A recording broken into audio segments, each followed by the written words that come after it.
மகர ராசி அன்பர்களே, பல கஷ்டங்களை மட்டுமே சந்தித்து கண்ணீரை மட்டுமே தொடச்சிட்டு இருந்த உங்களுக்கு முதல் முறையாக ஆனந்த கண்ணீரும் மகிழ்ச்சியும் வருவதற்கான ஒரு நேரம்.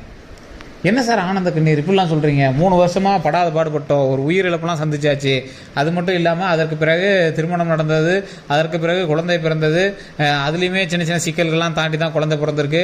அதுக்கு முன்னாடி ஒரு குழந்தையெல்லாம் இதாக இருக்குது. இந்த மாதிரி நிறைய பிரச்சனைகள்லாம் தாண்டி இருக்கேன் சார். என்ன சார் இப்படிலாம் சொல்கிறீங்க அப்படின்னு நினச்சிட்டு இருக்கிறவங்களுக்கு, தொழில் ரீதியாகவும் முடக்கத்தில் தானே சார் 1.5 வருஷமாக இருந்தோம் அப்படின்னீங்கன்னா, ஒரு குறிப்பிட்ட ஒரு 6 மாத காலமாகவே உங்களுக்கு லைட்டாக ஒரு ஒளிவட்டம் தெரிய ஆரம்பிச்சிருக்கும். தொழில் ரீதியாக இப்போ தான் சார் வருது அப்படிங்கிற மாதிரி நீங்கள் ஒரு பண விஷயமோ மற்ற விஷயமோ நீங்கள் வந்து ஓரளவு கிளவர் ஆகிட்டு தான் வந்துட்டுருப்பீங்க.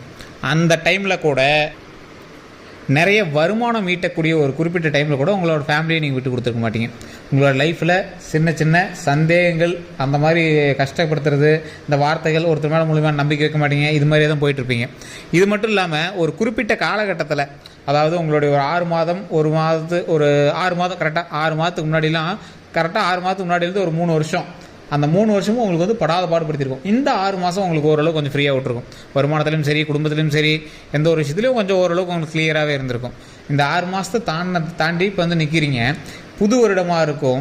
ஸோ நிறைய வருமானம் வருமா, தொழில் நல்லா இருக்குமா, குடும்பம் நல்லா இருக்குமா அப்படின்னு, உடல் ஆரோக்கியம் நல்லா இருக்குமா அப்படின்னு கேட்குறவங்க ஒவ்வொரு லைனாக நான் சொல்கிறேன், அப்படியே கேட்டுகிட்டே வாங்க. அதே மாதிரி இது வந்து நான் மகர ராசிக்கு ஓவரால் ராசி பலன் நான் சொல்கிறேன்.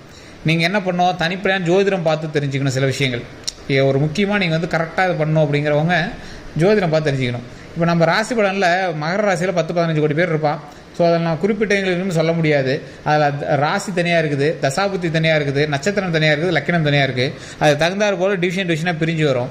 ஸோ இதெல்லாம் நீங்கள் பார்த்துட்ருக்கீங்க அப்படின்னா, தனிப்படையான ஜோதிடத்துக்கு கீழே ஃபோன் நம்பர் கொடுத்துருங்க. ஃபோன் பண்ணிங்க அப்படின்னா ஃபோன் மூலமாகவே உங்களுடைய பேர், பிறந்த ஊர், பிறந்த நேரம், பிறந்த தேதி இருந்தது அப்படின்னா போதும். ஆட்டோமேட்டிக்காக கிளியராக எல்லாமே எக்ஸ்பிளைன் பண்ணிடுவாங்க. நிறைய அரசியல் பிரமுகர்களும் நிறைய விஐபிகளும், நீங்கள் எதிர்பார்க்காத ஆக்டர்ஸ் கூட நம்மகிட்ட விஐபி ஜோதிடர்கிட்ட நிறைய கிளியராக சீக்ரெட்டாக நிறைய ஜோதிடம் பார்த்துட்ருக்காங்க. உங்களுக்கும் வேணும் அப்படிங்கிற பட்சத்தில் ஜஸ்ட் நீங்கள் வந்து ஃபோன் பண்ணி நீங்கள் வந்து பேசிக்கலாம். கீழே டிஸ்கிரிப்ஷனில், யூடியூபாக இருந்தால் டிஸ்கிரிப்ஷனில் கொடுத்துருக்கேன், ஃபேஸ்புக்காக இருந்தால் ஸ்க்ரீன்லேயே நம்பர் ஓடிட்டு நீங்கள் ஃபோன் பண்ணிங்க அப்படின்னா போதுமானது. சரிங்க சார், இப்போ இந்த மகர ராசிக்கு வரும். ஃபஸ்ட்லேருந்து அப்படியே சொல்லிடுறேன். இந்த ராசியை பொறுத்த வரைக்கும் குறிப்பிட்ட 18 வயசுக்குள்ளே இருக்கிற குழந்தைகளுக்கு எந்த ஒரு பாதிப்பும் கிடையாது. தொழில் ரீதியாகவோ இல்லை கல்வி ரீதியாகவோ ஏதாவது ஒன்று இருக்குது அப்படிங்கிற பட்சத்தில் நீங்கள் வந்து ஜோதிடத்தை நம்பிட்டு இருக்கக்கூடாது. கல்வி ரீதியான விஷயங்களுக்கு உங்களுடைய விருப்பத்தின்பால் நீங்கள் உள்ள சரி பண்ணிக்கணுங்க. அதே மாதிரி இடமாற்றம் இருக்கிறதுக்கான வாய்ப்புகள் இருக்குது. அதுக்கு தகுந்தாற் போல் நீங்கள் வந்து மூவ் பண்ணிக்கணும். சரி, அடுத்தது 18 வயசுக்கு மேலே இருக்கிறவங்க வேலைக்காக வெயிட் பண்ணிட்டு இருக்கீங்க அப்படின்னா, கவர்மெண்ட் சம்மந்தப்பட்ட வேலைகள் கொஞ்சம் டிலே ஆகிறதுக்கான வாய்ப்புகள் தான். ஸோ இருந்தாலும் உங்களுடைய தன்னம்பிக்கை விட்டுறாதீங்க. மகர ராசிக்கு அதிகமான அரசு உத்தியோகத்திற்கான வாய்ப்பு மகர ராசிக்கு இருக்குது. ஸோ அதனால் நீங்கள் வந்து ஹோப்பை கையில் விட்டுறாதீங்க. ஒரு நம்பிக்கை இருந்தது அப்படின்னா நம்பிக்கையோடு போராடுங்க, படிங்க, அதுக்கான ஸ்டெப்பை எடுங்க. அது இன்னைக்கு இல்லை அப்படின்னாலும் நாளைக்கு உங்களுக்கு வந்து உதவும். கண்டிப்பாக வந்து மகர ராசிக்கு வாய்ப்புகள் அதிகமாகவே இருக்குதுங்க. அதற்குன்னு அதையேவும் கையில் பிடிச்சிட்டு கூடாது. உங்களுடைய தொழில் சார்ந்த மகர ராசி பொறுத்த வரைக்கும் மல்டி டாஸ்க் பர்சன். இதை ஒன்று பண்ணிவிட்டு அதை ஒன்று பண்ணிவிட்டு இதை ஒன்று பண்ணிட்டு அதை ஒன்று பண்ணிகிட்டே இருப்பாங்க. ஸோ அது வந்து வளர்ச்சி தான் எங்களுக்கு கொடுக்கும். அவங்க என்ன ஆனாலும் பேக்கே அடிக்க மாட்டாங்க. ஸோ அதனால் மகர ராசி பொறுத்த வரைக்கும் ஒரு சைடாக மட்டும் கடிவாளம் கட்டிய குதிரையாக இல்லாமல் உங்களுக்கு தேவையானதை நீங்களே நிவர்த்தி பண்ணிக்கிட்டு அதற்கு மேலே படிக்க ஆரம்பிங்க. ஏன் அப்படி சொல்கிறேன் அப்படின்னா, மகர ராசி பொறுத்த வரைக்கும் எப்போவுமே மற்றவங்க நம்பி இருக்க மாட்டாங்க. எதுவாக இருந்தாலும் சுயம்பாக உருவாகக்கூடிய ஒரு ராசி மகர ராசி. இது மட்டும் இல்லாமல் இந்த மகர ராசியில் இருக்கிறவங்களுக்கு கல்வி ரீதியாக, தொழில் ரீதியாக நம்ம பார்த்தாச்சு. சரி, கல்வி ரீதியாக, வேலைவாய்ப்பு ரீதியாக பார்த்தாச்சு. இதில் ஒரு சிலர் தொழில் ரீதியாக பண்ணிகிட்டு இருக்கு. சார் தொழில் எப்படி பண்ணுறது, தொழிலில் எப்படி இருக்கும் அப்படிங்கிறவங்களுக்கு, தொழில் இப்போ நீங்கள் பண்ணிகிட்டு இருக்கிற தொழிலில் ஒரு குறிப்பிட்ட வளர்ச்சி உங்களுக்கு தெரிய ஆரம்பிச்சிருக்கும். சரி, பெரிய வளர்ச்சி இல்லை, ஆனால் இன்னைக்கு நேரத்துக்கு மற்றவங்களுக்கோட இவ்வளோ வரல, எனக்கு இவ்வளோ வருது, பரவாயில்ல அப்படின்னு நினைக்கிற அளவுக்கு இருக்கும். அதை வெளியே சொல்ல முடியாத வருமானமாகவும் இருக்கும். லீகல் அப்படின்னு சொல்லுவாங்க, இல்லீகல் அப்படின்னு சொல்லுவாங்க. உங்களுக்கு இல்லீகல்னு சொல்ல முடியாது, ஆனால் ஒரு வகையில் வருமானம் வந்துட்டுருக்கும். இது இல்லீகல்னு தான் சார், இருந்தாலும் வருதுங்க அப்படிங்கிற மாதிரி தான் உங்களோட ராசியில் இப்போ இந்த 12 நாட்களில் இருக்கும். சரி, பொண்ணு செய்கிற வேலை வந்து லீகல், அதில் இப்போ வருமானம் வந்துட்டு இருக்கிறது கொஞ்சம் இல்லீகல். அதை இப்போ தவிர்க்கவும் முடியல, தவிர்த்தா அதில் இது மூவே ஆகாது அப்படிங்கிற ஸ்டேஜில் தான் நீங்கள் வந்துருப்பீங்க. அதே மாதிரி அதன் மூலமாக தொழிலுக்கு பாதிப்பு வராமல் இருந்தால் உங்களுக்கு சந்தோஷம் தான். தொழிலுக்கு சின்ன சின்ன பாதிப்புகள் உங்களுக்கு வந்து கூட போயிருக்கும் நடுவில். ஸோ அதனால் தொழில் ரீதியாக எந்த ஒரு பாதிப்பு வராமல், ஒரு டாக்குமெண்ட்டு, கவர்மெண்ட் சம்மந்தப்பட்ட இதெல்லாம் எந்த ஒரு பாதிப்பு இல்லாமல் கிளியராக வச்சுக்கோங்க. டேக்ஸு, ரெவென்யூ டிபார்ட்மெண்ட்டு, இதெல்லாம் எல்லா விஷயமே நீங்கள் கொஞ்சம் கிளியராக பார்த்து பக்குவமாக வச்சுட்டீங்க அப்படின்னா இஷ்யூஸே கிடையாதுங்க. அதே மாதிரி திருமணத்திற்காக வெயிட் பண்ணிகிட்டு இருக்கீங்க. திருமணத்துக்காக வெயிட் பண்ணுறவங்களாம் ஒரு 1.5 வருட காலங்களுக்கு முன்னாடி வந்து உங்களுக்கு வந்து திருமண யோகம் வந்து ஜாயின் ஆகி 2 வருட காலம், 2ன்னே சொல்லலாம், 2 வருட காலமாக உங்களுக்கு வந்து திருமண யோகம் ஜாயின் ஆகிருக்கும். அதற்கு பிறகு குழந்தை இல்லாதவங்களுக்கு குழந்தை வரம் கிடைச்சிருக்கும். அதே மாதிரி சென்ற வருடம் குழந்தைக்காக மருத்துவ ரீதியாக அதிக செலவுகளை நீங்கள் சந்திச்சிருப்பீங்க, மன கஷ்டங்கள் அதிகமாக நீங்கள் சந்திச்சிருப்பீங்க. அது எல்லாமே கொஞ்சம் கொஞ்சமாக தான் சரியாயிட்டு அப்படிங்கிற மாதிரி நீங்கள் வந்து பார்த்துட்ருப்பீங்க. சரி சார், இதெல்லாம் ஓகே. ரொம்ப நாளாக இந்த உடல் ரீதியான விஷயங்களில் ரொம்பவே ஒரு மாறி இருக்குது சார். இது என்ன பண்ணுறதே தேவையில்லை சார். கட்டாயம் உடல் பயிற்சி உங்களுக்கு தேவை. மகர ராசிக்காரர்கள் கட்டாய உடல் பயிற்சி, அந்த உடல் பயிற்சி மூலமாக உங்களோட உடம்பை வந்து நீங்கள் கரெக்டாக பார்த்துக்கணும். அதே மாதிரி ரத்த ஓட்டம் சம்மந்தப்பட்டது, உடல் ஆரோக்கியம், கால் கை சம்மந்தப்பட்டது, வயிறு சம்மந்தப்பட்ட விஷயங்கள்லாம் ரொம்பவே கவனமாக இருக்கணும் சார். உடம்புல எல்லா பார்த்துன்னு சொல்லிட்டீங்களே, ஓவரால் நீங்கள் வந்து பார்த்துருக்க வேண்டிய நேரம் அவ்வளோதான். ஏன்னா ஒரு சைடு உங்களுக்கு நல்லா இருந்துச்சு அப்படின்னா ஒரு சைடு வந்து கொஞ்சம் பார்த்துருக்கணும். இப்போ உங்களுக்கு தொழில் ரீதியாகவும் வருமான ரீதியாகவும் ஓரளவுக்கு லக்கு கிடைக்கிற நேரம். அப்போ நீங்கள் எதில் பார்த்துக்கணும், உடல் ரீதியாகவும் மன ரீதியாகவும் கொஞ்சம் கவனமாக இருக்கணும். ஏன்னா ஏற்கனவே தூக்கமின்மையினால் நீங்கள் சில கஷ்டங்கள்லாம் பட்டிருப்பீங்க. அந்த தூக்கமின்மையெல்லாம் கொஞ்சம் சரி பண்ணி பார்த்து பக்குவமாக இருந்துக்கணும். ரொம்ப நாளாக வெயிட் பண்ணிட்டு இருந்த சில வேண்டுதல்கள் ஏதாவது இருந்தது அப்படின்னா, கோயில் சம்மந்தப்பட்ட வேண்டுதல்கள் இருக்குது அப்படின்னா, அது ஞாபகம் இல்லை சார் அப்படின்னாலும் அதை கொஞ்சம் கேட்டு அதை கொஞ்சம் கிளியர் பண்ணிக்கிறது ரொம்பவே பரவாயில்ல. அதே மாதிரி ஏதாவது வேண்டுதல்கள் அப்படிங்கிறது குழந்தைகளுக்காகவோ இல்லை உடல் ரீதியான ஏதாவது ஒரு விஷயத்துக்காக நீங்கள் வந்து வேண்டுதல் வச்சுருக்கீங்க அப்படின்னா, அந்த வேண்டுதலை கேட்டு நிறைவேற்றுறது மட்டும் இல்லாமல் அடிக்கடி நீங்கள் வந்து குலதெய்வ வழிபாடு பண்ணி ஆகணும். ஸோ இந்த மகர ராசி பொறுத்த வரைக்கும் குலதெய்வத்தினுடைய அருள் 100% உங்களுக்கு இருக்குது. அது இல்லைன்னு சொல்லவே முடியாது. உங்களுக்கே ஏதாவது ஒன்றா இன்டிமேட் பண்ணுற அளவுக்கு தான் இருக்கும். கடவுளே உங்களுக்கு வந்து முன்னாடி இன்டிமேட் பண்ணணும். ஸோ இந்த மாதிரி இன்டிமேஷன் கொடுத்து சார் எனக்கு தான் புரியல அப்படின்னு நீங்கள் கொஞ்ச நாள் கழிச்சு கூட சொல்லியிருப்பீங்க. ஸோ அந்தளவுக்கு வந்து உங்களுக்கு எல்லாமே முன்னாடியே பாசிட்டிவ் வைப்பாக வந்து சொல்லக்கூடிய ஒரு நேரம் தான். அதனால் நீங்கள் வந்து கவலைப்படலாம் தேவையே கிடையாது.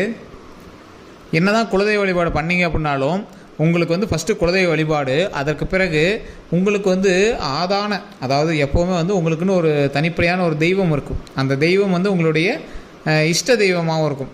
திருப்பதி ஏழுமலையான இடத்துக்கு நீங்கள் வந்து அடிக்கடி போயிட்டு வருவீங்க. வருமானத்தை அள்ளித்தரக்கூடிய திருப்பதி ஏழுமலையானுடைய புகைப்படத்தை எப்போயுமே வீட்லேயோ அல்லது தொழில் செய்யக்கூடிய இடங்களையோ வச்சுருந்தீங்க அப்படின்னா இன்னும் பாசிட்டிவ்.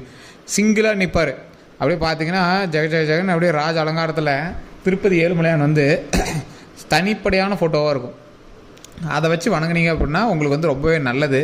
இந்த மகர ராசியை பொறுத்த வரைக்கும் நகையோ இல்லை நிலமோ அப்படின்னு 2ல் வச்சு பார்க்கும்போது சேவிங்ஸ், இந்த 3 விஷயத்தை வச்சு பார்க்கும்போது உங்களுக்கு வந்து சேவிங்ஸு ப்ளஸ் நகை இதுதான் உங்களுக்கு செட் ஆகுமே தவிர, லேண்ட் வந்து உங்களுக்கு பூர்வீக சொத்தாக இருந்தாலும் சரி, அதே மாதிரி நீங்கள் எதாவது வாங்குறீங்க அப்படின்னாலும் ரொம்ப நாளாக தேடி தான் அலைஞ்சு வாங்குற மாதிரி தான் இருக்கும். அப்படியே இருந்தாலும் உங்களோட வீட்டில் இருக்கிற யார் பேர்லேயாவது வாங்குற மாதிரி தான் இருக்கும். ஸோ நில சம்மந்தப்பட்ட விஷயங்களில் நீங்கள் கொஞ்சம் பேக்கு தான். ஸோ அதனால் நீங்கள் வந்து இப்போதைய காலகட்டத்தில் உங்களுக்கு பேக்கு தான். என்னைக்காவது உங்களுக்கு வந்து வாய்ப்புகள் அமையும். தற்போதைய காலகட்டத்தில் உங்களுக்கு வந்து பேக்கு தான். அதை கொஞ்சம் பார்த்து பக்குவமாக மூவ் பண்ணுறது ரொம்ப ரொம்ப நல்லது. அதே மாதிரி டாக்குமெண்ட் ரீதியான விஷயங்கள், ஏற்கனவே உங்களோட தந்தை பேர்லேருந்து மாறுது, உங்களுடைய தாய் பேர்லேருந்து மாறுது அப்படின்னா அதெல்லாம் கொஞ்சம் பார்த்து பக்குவமாக ஃபைல் வந்து மூவ் பண்ணுறது மாதிரி நீங்கள் கொஞ்சம் தெளிவாக வந்து வச்சுக்கோங்க. கவர்மெண்ட் சம்மந்தப்பட்ட பட்டாக்கள்லாம் நீங்கள் கொஞ்சம் கவனமாக இருங்க.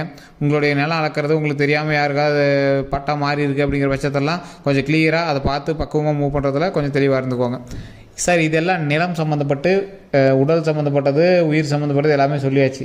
இப்போ கவனமாக இருக்கிறது எதில், மகர ராசி பொறுத்த வரைக்கும் எங்களோட வாகனத்தை யார்கிட்டையும் கொடுக்க மாட்டாங்க. கொஞ்சம் பார்த்து பக்குவமாக இருக்கிற மாதிரி தான் விடுவாங்க. அந்த வாகன விஷயங்களில் நீங்கள் ரொம்ப கவனமாக இருங்க. 2 வீலராக இருந்தாலும் சரி, 4 வீலராக இருந்தாலும் சரி, நீங்களே ஓட்டிகிட்டு போகிறீங்க இல்லை ஃப்ரெண்ட்ஸ்கிட்ட கொடுத்து ஓட்டுறீங்க, வேறு ஏதாவது ஒரு காரணத்துக்காக அனுப்பிச்சி விட்றீங்க, இல்லை ஏதோ ஒரு மேட்டருக்காக நீங்கள் வந்து பண்ணுறீங்க அப்படின்னா ரொம்ப கவனம் தேவை. அதே மாதிரி உங்களுடைய வாகனம் லைசன்ஸு, இன்சூரன்ஸு, இந்த மாதிரி நீங்கள் போலீஸ்கிட்ட மாட்டுறது, இந்த மாதிரி விஷயங்கள்லேருந்து கொஞ்சம் தவிர்க்கிற மாதிரி கொஞ்சம் கிளியராக இருந்துக்கோங்க. எல்லாமே பர்ஃபெக்டாக இருக்குது சார் அப்படிங்கிற மாதிரி ரெடி பண்ணி வச்சுக்கோங்க. கார் இன்சூரன்ஸ் கட்டாமல் தான் கட்டுறது, பைக் இன்சூரன்ஸ் கட்டாமல் தான் கட்டுறது, புக்கு இல்லாமல் இருக்கிற வண்டி ஓட்டுறது, இந்த மாதிரி இதெல்லாம் கொஞ்சம் பார்த்து சரி பண்ணிக்கணும். ஏதாவது புக்கு மிஸ் ஆகிடுச்சு சார் அதெல்லாம் வாங்குங்க. ஏதோ ஒன்று ஆர்சி ரீதியாகவோ இல்லை இந்த வாகன ரீதியான பிரச்சனைகளும் கொஞ்சம் மாட்டாமல் இருங்க சார், அவ்வளோதான். இல்லை சும்மா நின்றுட்டு வண்டி மேலே கொண்டு போய் வண்டி விட்டுட்டு சார் வண்டி பழகிறேன்னு இந்த டைமில் உங்களுக்கு வண்டி பழகிறதுக்கான நேரம் இல்லை.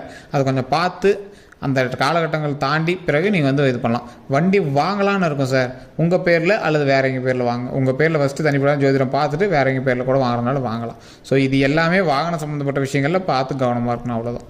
ஓட்டுறது ரொம்ப ரேஸ் ஓட்டுறோம், ஸ்டைலாக ஓட்டுறோம், இதெல்லாம் இப்போ வேண்டாம். பார்த்து பக்குவமாக வாகனம் ஓட்டணும். இரவு நேரங்களில் வாகனம் ஓட்டுறதோ இல்லை லாங் ட்ரைவ் போகிறதோ தவிர்த்துக்கோங்க. ட்ரிப்பு போகிறீங்க, லீவ் இருக்குது, அதுன்னா கொஞ்சம் பார்த்து பத்திரமா போயிட்டு வாங்க. அது மட்டும் தான், மற்றபடி எந்த ஒரு இஷ்யூவும் கிடையாது. அதே மாதிரி ஒரு 10 பேருக்கு அன்னதானம் அளிங்க, அது ரொம்ப நல்லது. நீங்கள் வந்து ஓம் திருப்பதி ஏழுமலையானை பற்றி, ஓம் திருப்பதி ஏழுமலையானை பற்றி, ஓம் திருப்பதி ஏழுமலையானை பற்றி அப்படின்னு மறக்காமல் 3 டைம் கமெண்ட் செக்ஷனில் பதிவிட்டுட்டு வீட்டில் ஃப்ரீயாக இருக்கும்போது 7 டைம் சொல்லுங்கள். இது காலையில் சொல்லும் போது 3 டைம் கமெண்ட் செக்ஷனில் திருப்பதி ஏழுமலையானை போற்றி, ஓம் திருப்பதி ஏழுமலையானை போற்றி அப்படின்னு சொல்லுங்கள். வீட்டில் இருக்கும்போது 7 டைம் எந்த டைமில் நீங்கள் வந்து சாமி கும்பிடுங்களோ அந்த டைமில் சொன்னீங்க அப்படின்னா போதுமானது. இதே வந்து நீங்கள் ஃபேஸ்புக்கில் இந்த வீடியோ பார்த்துருக்கீங்க அப்படின்னா பிடிச்சிருந்ததுன்னா லைக் பண்ணுங்கள், உங்களோட நண்பர்களுக்கு பகிருங்க. இதுவரை நம்ம சேனலை சப்ஸ்கிரைப் பண்ணாமல் தான் சப்ஸ்கிரைப் பண்ணிட்டு பக்கத்தில் பெல் பட்டன் மறக்காம ப்ரெஸ் பண்ணிக்கோங்க. ஃபேஸ்புக்கில் பார்க்குறீங்கன்னா ஃபாலோ பண்ணிக்கோங்க. எல்லோருக்கும் நன்றி நண்பர்களே. உங்களுக்கு தனிப்படையான எந்த ஒரு டவுட்டாக இருந்தாலும் சரி ஃபோன் நம்பர் கொடுத்துருக்கோம், டிஸ்கிரிப்ஷனில் இருக்குது, மேலே அதே மாதிரி ஸ்க்ரீனில் இருக்குது. நீங்கள் ஜஸ்ட் ஃபோன் பண்ணிங்க அப்படின்னா ஃபோன் மூலமாகவே உங்களோட ப்ராப்ளம் எல்லாத்தையும் சால்வ் பண்ணுவோம். எல்லோருக்கும் நன்றி. பிரபல ஜோதிடர் நம்பர் தான் கொடுத்துருக்கோம், ஜஸ்ட் எதுவாக இருந்தாலும் கால் பண்ணி கேட்டுக்கலாங்க. நன்றி.